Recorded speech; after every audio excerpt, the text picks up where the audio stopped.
안녕하세요. 구독 신청, 좋아요, 댓글, 알람 설정 부탁드립니다. 현진건 작가의 단편소설 사립정신병원장 소개해드립니다. 현진건 작가에 대해서는 본 동영상 설명란에 소개가 되어 있으니까 참고하시면 되겠습니다. 이 작품은 1926년 1월 개벽에 발표됐는데요. 물질적 빈곤을 겪던 주인공이 정신적으로도 파멸하게 되는 이야기입니다. 비극적 인생을 통해서 당시 일제치하의 빈궁한 사회상의 한 단면을 포착하고 있습니다. 줄거리는 이렇습니다. 화자인 나의 친구가 주인공인데요. 주인공 W군은 가난한 집안에서 태어나서 백부한테로 양자로 들어가게 되지만 백부 역시 경제적으로 몰락하게 되면서 가난한 처가에 의지해 살게 됩니다. 그 뒤 은행원으로 취직해서 근근히 살아가다가 그 은행에서마저 쫓겨나게 되죠. 할 수 없이 그는 정신 이상이 된 친구 P의 말벗이 돼서 칼로 위협을 당하기도 하지만 보호자 노릇을 하면서 그로부터 얼마간의 보수를 받아서 살아갑니다. 그러다 보니까 친구들로부터 사립정신병원장이라는 우스꽝스러운 별명을 얻게 되죠. 병원에서 환자를 돌보는 것이 아니라 개인이 돌보고 있으니까 놀림조로 사립정신병원장이라고 하는 겁니다. 과연 이후의 이야기는 어떻게 전개될까요? 작품을 직접 감상하시면서 확인하시기 바랍니다. 현진건 작가의 작품들로만 모아놓은 재생 목록이 따로 준비되어 있습니다. 저희 채널에서 검색 가능하시고요. 혹시 검색이 좀 불편하신 분들은 본 동영상 설명란에 들어오시면 링크가 걸려 있습니다. 그 링크 클릭 한 번만 하시면 쉽게 만나보실 수 있겠습니다. 그럼 지금부터 현진건 작가의 단편소설 사립정신병원장 낭독해 드릴게요. 생각하면 재작년 겨울 일이다.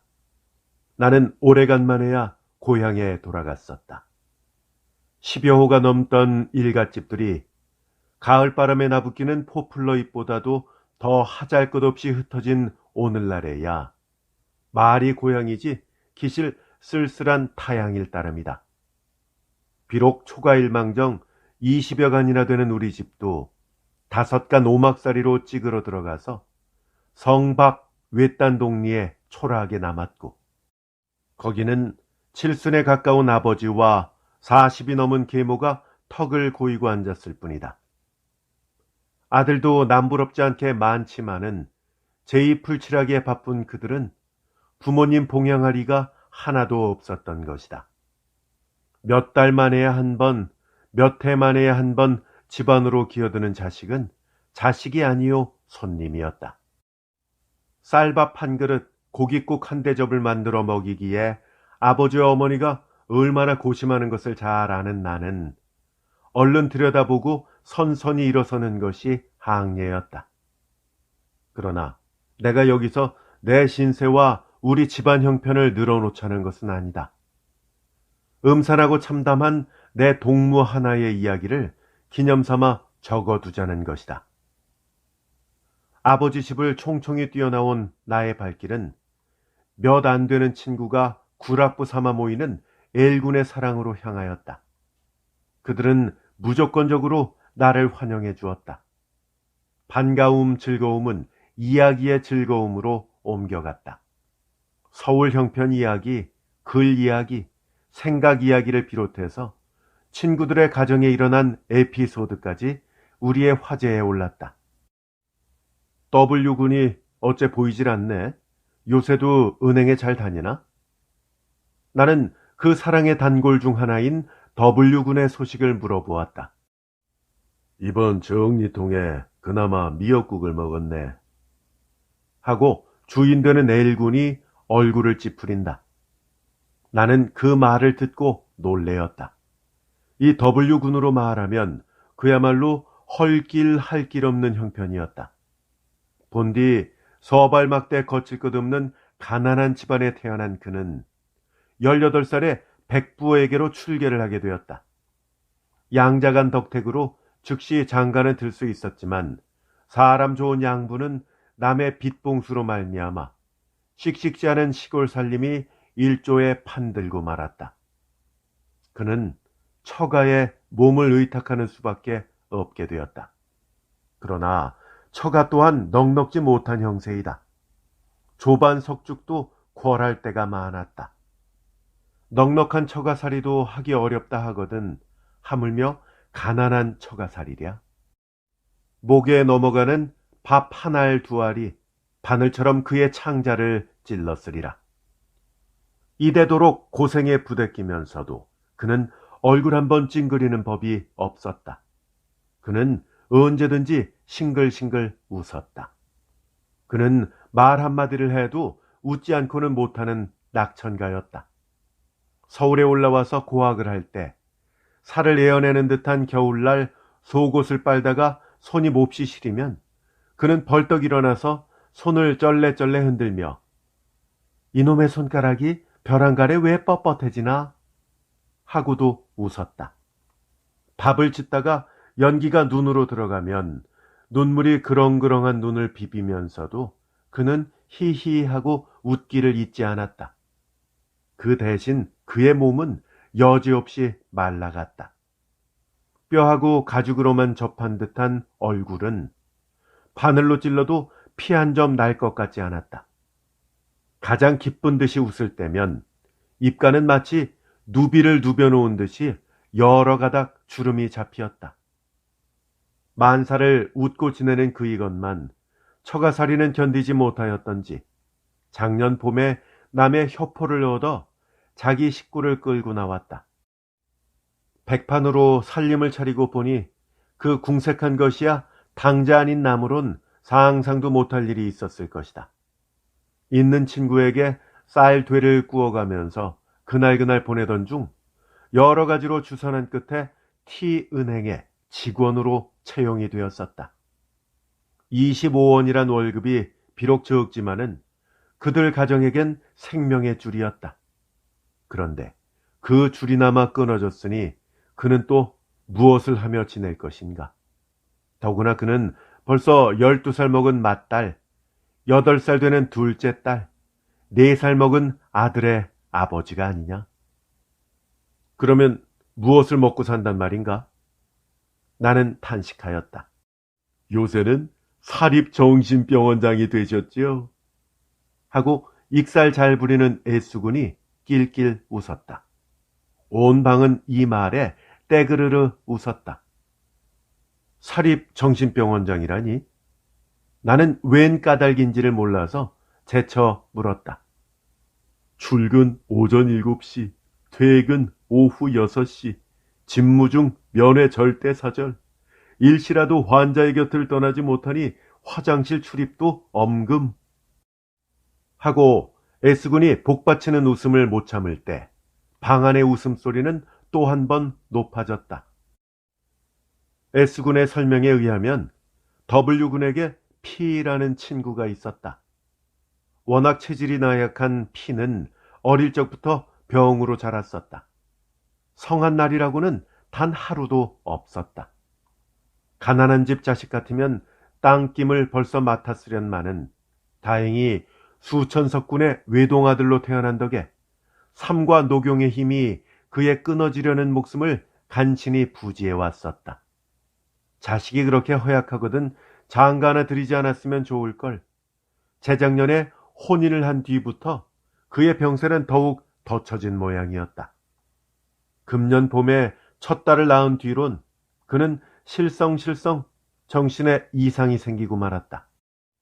미치고 나니 자연히 찾아오는 친구도 없고 부모 친척까지 그와 오래 앉아 있기를 꺼리게 되었다. 그렇다고 병자를 내보낼 수도 없고 혼자 한 방에 감금해 두는 것도 또한 염려스러운 일이라 그때부터 W군이 사립정신병원장이 된 것이다. 날이 저물도록 미친 이의 말벗이 되고 보호병 노릇을 하는 보수로 W군은 한 달에 쌀 한 가마니와 돈 10원씩을 받게 된 것이다. 사립정신병원장. 나는 속으로 한번 외워보았다. 나의 가슴은 한 금은밤의 빛처럼 캄캄해졌다. 그날 저녁에 W군을 만났다. 원장 영감, 인제야 퇴근하셨습니까? 하고 S군은 또 낄낄댄다. 방 안에 다시금 웃음이 터졌다. W군은 또한 빙그레 웃었으되 그 샛노란 얼굴엔 잠깐 검은 그림자가 지나가는 듯하였다. 오늘은 별일 없었나? 친구들은 W군을 중심으로 둘러앉으며 L군이 물었다. 그들의 눈에는 호기심이 번쩍였다. 여보게, 말도 말게. 오늘은 정말 혼이 났네. 하고 W군은 역시 싱글싱글 웃는다. 왜? 여러 사람의 눈은 호동그레졌다. 지랄이 점점 늘어가나 보대. 오늘은 문을 첩첩이 닫고 늘 하는 그 지랄을 하더니만 칼을 가지고 나를 찌르려고 덤비대. 칼은 또 웬 칼인구? 낮에 밤 까먹으라고 내온 것을 어느새 집어넣었던가 봐. 그래, 그 칼을 곧 빼앗았나? 그까짓 것 안 빼앗았으면 어떨라고? 설마 미친 놈이 사람 죽이겠나? 하고 W군은 또 웃었다. 그러나 그의 몸은 웬일인지 추운 듯이 떨고 있었다. 자네도 좀 실성하이 그려. 미친 놈이 사람을 죽이지 성한 놈이 사람을 죽이나? 거기 모인 친구의 하나인 K군이 그 귀공자다운 흰 얼굴이 조금 푸르러지며 이런 말을 하였다. 성한 사람 같으면 푹 찌르지만 칼을 들고 남의 목에 겨누며 한참 지랄을 하더니 그대로 퍽 쓰러지대 그려. 자네 오늘 운수가 좋았네. 문을 첩첩이 잠그고 그 어두침침한 방 안에서 정말 찔렀으면 어쩔 뻔했나. 하고 L군은 아찔한 듯이 몸서리를 친다. 문은 왜 잠그는데? 나는 또 설명을 요구하였다. 자네는 참 모를 걸세. 하고 W군은 설명해 주었다. P의 증세는 소위 공인증이란 것이었다. 천연스럽게 앉아있다가 문득 눈을 홉뜨고 그 백지장 같은 얼굴이 파랗게 질려가지고 아이고 저놈들이 또 온다. 아이고 저놈들이 나를 잡으러 온다. 하고 황급하게 중얼거리며 숨을 곳을 찾는 듯이 방 안을 쩔쩔매다가 여보게 W군 문 좀 닫아주게. 문 좀 닫아주게. 라고 비대발걸하는 법이었다. 그러면 W군은 할 일 없이 사랑 중문을 닫고 그들 있는 방문이란 방문은 미닫이며 덧창이며 바깥문까지 모조리 다 걸어야 한다. 그래서 방 안이 침침해지면 개한테 쫓긴 닭 모양으로 방 한 구석에 고개를 쳐박고 있던 미친이는 고개를 번쩍 들고 사면을 두리번 살핀다.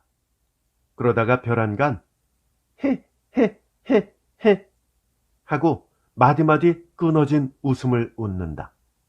이 웃음소리를 따라 그의 홉든 눈이 점점 번들번들해지며 이놈들아 너희들이 나를 잡아가 어린 반푼어치 없지 헤 하면서 소리를 고래고래 지르다가 1시간가량 지나면 제풀에 지쳐서 그대로 쓰러지는 법이었다. 그런데 오늘도 하던 대로 문을 다 잠그고 한참 발광을 하다가 문득 품속에서 창칼을 쑥 빼어들더니 W군에게 달려들어서 그 칼을 목에다 겨누며 이놈 죽일 놈 네가 나 잡으러 온 거지? 이놈 내 칼에 죽어봐라. 하고 소리 지르다가 다행히 그대로 쓰러졌다고 한다. 자네 오늘 10년 감수는 했겠네. 하고 L군이 소리를 떨어뜨린다. 글쎄 원장 노릇도 못해 먹겠는걸? 하고 W군은 또 히히 웃어 보였다. K군의 주최로 그날 밤에 우리는 해동관이라는 요리집에 가게 되었다. 일행이 거진다 외투를 걸쳤건만 W군 혼자 옥양목 겹두루막 자락을 찬바람에 날리며 가는 다리를 꼬는 듯이 하여 걸어가는 모습이 눈물겨웠다. 요리상이 벌어졌다. 셋이나 부른 기생의 기름내와 분내가 신설로 김과 한대설이었다. 장구 소리와 가야금가락이 서로 어우러지자 웅장한 단가며 멋질리고 구슬픈 육자배기가 단 입김과 함께 둥둥 떠돌았다. 술은 여러 차례 돌았건만 나는 조금도 취해지지를 않았다. W군의 존재가 어쩐지 나의 마음을 어둡게 하였다. 첫째로 그의 주량이 나를 놀래켰다. 서울에서 고학하던 시절 학비를 넉넉히 갖다 쓰는 친구가 청요리집에 갈 때면 강권하는 것을 떨치다 못해 빼갈 한 잔에 누른 얼굴이 홍당무로 표현하며 그대로 쓰러지던 그였다. 그런데 오늘 저녁엔 비록 정종일망정 10잔이 넘었으나 조금도 취하는 기색이 보이지 않았다. 빼빼 마른 팔뚝을 반만 걷어 요리상 위에 세운 채 기생이 따라주는 대로 그는 꿀꺽꿀꺽 들이켜고 있었다. 자네 웬 술을 그렇게 먹나? 마침내 나는 W군을 향해서 의아한 듯이 물었다. 왜? 나는 술도 못 먹는 줄 알았나? 하며 W군은 또 히히 웃어 보였다. 여보게 W군, 술이 어떤 줄 알고 그런 말을 하나? 한 동이를 지고는 못 가도 먹고는 간다네. 식전 해장도 3사발은 먹어야 견디네. 애수근이 도리어 내 말을 의아하게 여기는 듯이 가로채더니만, 여보게 W군, 자네는 자네 말짝으로 그 눈알 만한 잔 가지고는 턱이 안 될 터이니 곧부 컵으로 하게. 그것도 좋지. 나만 그럴 거 있나? 우리 모두 곧부 컵으로 하세 그려. 컵이 들어왔다. 처음에는 먹을 듯이 모두들 W군의 말에 찬동을 하더니만 컵에 술을 붓고 나니 끔찍하든지 감히 마시려 들지 않았다. W군 혼자 자기 컵을 기울이고 말았다. 자네들도 들게 그려 하고 한두어 번 권해 보았지만 잘들 들지 않으니까 저 혼자 연거푸 5잔을 들이킨다. 그는 자기의 비색한 신수와 악착한 형편을 도무지 잊은 듯하였다. 그와 반대로 모인 중에도 자기 혼자 유쾌하고 기쁜 듯하였다. 기생 하나가 장구를 메고 일어서자 앞장서서 얼씬덜씬 춤을 추니도 W군이었다. 꽉 잠긴 목으로 남 먼저 에라 만수를 찾으니도 W군이었다. 놀이가 끝날 때가 왔다. 꽹과리 소리가 사람의 귀를 찢었다. 춤추다가 쓰러지는 사람이 하나씩 둘씩 늘게 되었다. 이제 그만 가세 그려. 술이 덜 취한 일군이 마침내 이런 제의를 하였다. 우리는 그 말에 찬동을 하며 외투를 떼어 입었다. 그때까지도 한 팔로 요리상을 짚고 몸을 가누지 못하면서도 아직 술병을 기울이고 있던 W군은 문득 뽀이를 불러서 신문지를 가져오라고 했다. 신문지를 받아들자 그는 약식이며 떡 같은 것을 주섬주섬 싸기 시작하였다. 여보게, 창피하네. 그만두게. K군이 눈썹을 찡그리며 말렸다. 어떤가? 내 돈 준 거 내가 가져가는데. 하고 W군은 역시 웃으면서 벌벌 떠는 손으로 쌀 것을 줍기에 바쁘다. 이제 그만 싸게. 에이 창피스러워. 하며 K군은 고개를 돌린다. 마침내 W군은 쌀 것을 다 싸가지고 송편과 약식이 삐죽삐죽 나오는 봉지를 들고 비슬비슬 일어선다. 그때 K군의 나짐이, 즉 단골이라는 명옥이가 입을 삐죽거리면서 그 광경을 바라보다가 원장 영감댁은 오늘 밤에 큰 잔치를 하겠구먼 하고 비웃적거리었다. 그 말이 떨어지자마자 W군은 나는 듯이 명옥에게로 달려들었다. 이년 뭐였째? 라는 고함과 함께 W군의 손은 철썩하고 명옥의 뺨에 올라붙었다. 명옥은 외마대 소리를 치고 쓰러지니 W군은 미워서 못 견디겠다는 듯이 원장 때 큰 잔치?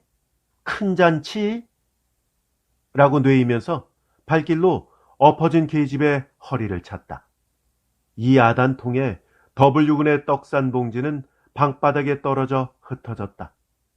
나는 이 싸움의 원인이요 사랑의 뭉치인 봉지를 얼른 주워서 방 한구석 장구 얹혔던 자리 위에 올려두었다.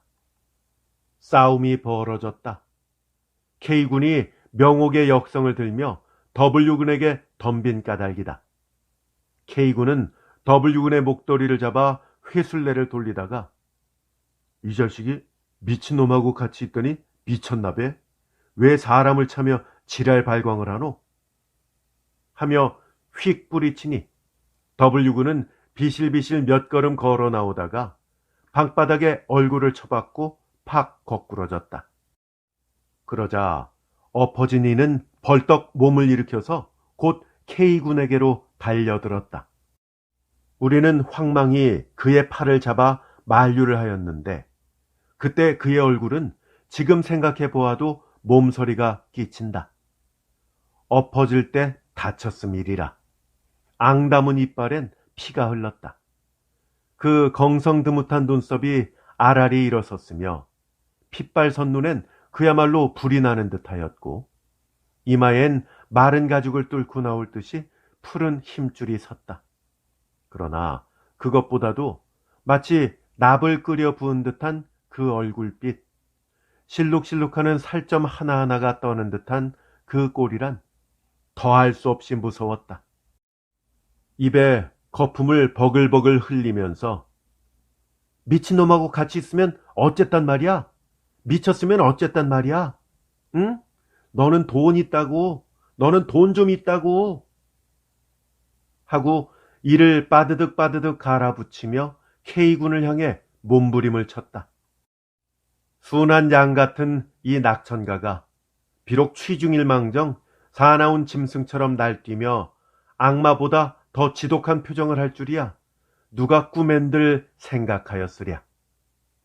간신히 뜯어말려서 먼저 K군을 보내고 L군과 S군과 나는 이 W군을 진정시켜서 얼마 만에야 그 요리집 방문을 나오려 하였다. 그때 W군은 무엇을 찾는 듯이 연회의 방안을 살피다가 아까 내가 얹어둔 봉지를 발견하자 그의 눈은 이상하게 번쩍였다. 그의 뜻을 지레 짐작한 나는 얼른 그 봉지를 집음해 그는 내 손에서 그 봉지를 빼앗듯이 받아가지고 방바닥에 태기를 쳤다. 그러자 그는 헤어진 음식 위에 거꾸러져서 엉엉 울기 시작하였다. 그의 얼굴과 손은 약식투성이가 되고 말았다.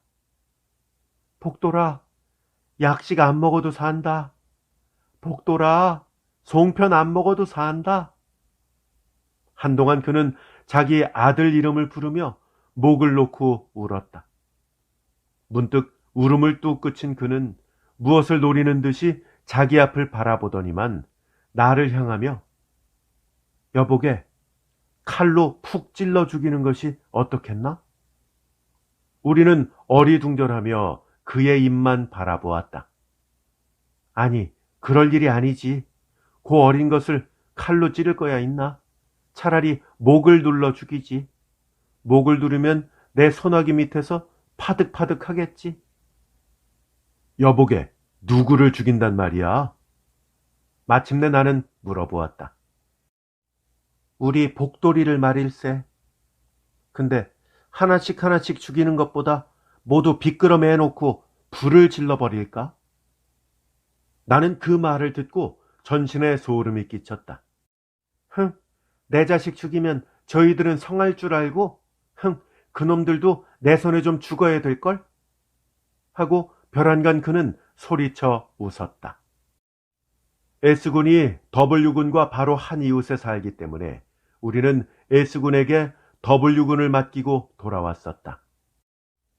그 이튿날 S군의 말을 들은즉 W군의 집에서 악먹우리 때 같은 어른과 아이의 울음이 하도 요란하기에 자다가 말고 가보니 W군의 부인은 어떻게나 맞았던지 마루에 늘어진 채 갱신도 못하고 자식들은 기둥 하나에 하나씩 밧줄로 친친 메어두었으며 W군은 손에 성냥을 쥐인 대로 마당에 쓰러져 쿨쿨 코를 골고 있었다고 한다. 그 다음 날 나는 서울로 올라왔다. W군은 사립정신병원의 사무가 바빠서 나를 전송도 해주지 못하였다. 그런 일이 있은 뒤 5달가량 지났을 때였다. 나는 L군에게서 편지를 받았다. W군이 마침내 미치고 말았다. 그는 오늘 아침에 P군을 단도로 찔러 그 자리에서 죽이고 말았다. P군의 미친 칼에 죽을 뻔했던 그가 도리어 P군을 죽이고 만 것이다. 이런 내용이었다. 나는 이 편지를 보고 물론 놀랬지만 어쩐지 을에 생길 참극이 마침내 실현되고 만 것 같았다. 현진건 작가의 단편소설 사립정신병원장 낭독해드렸습니다. 잘 감상하셨는지요? 오프닝에 말씀드린 대로 물질적 빈곤을 겪던 주인공이 정신적으로도 파멸하고 결국 비극적 결말을 맞게 되는 이야기였죠. 이런 비극적 인생을 통해 당시 일제치하의 빈궁한 사회상의 한 단면을 포착하는 작품이라고 볼 수 있겠습니다. 현진건 작가의 다른 작품 가운데 새빨간 웃음 추천해드립니다. 남자 주인공을 한눈에 홀딱 반하게 한 경화에게는 말 못할 비밀이 있습니다. 반전이 있는 단편소설 새빨간 웃음 꼭 들어보시기를 추천드립니다. 끝까지 함께 해주셔서 감사합니다. 저는 더 좋은 작품으로 찾아뵐게요. 안녕히 계십시오.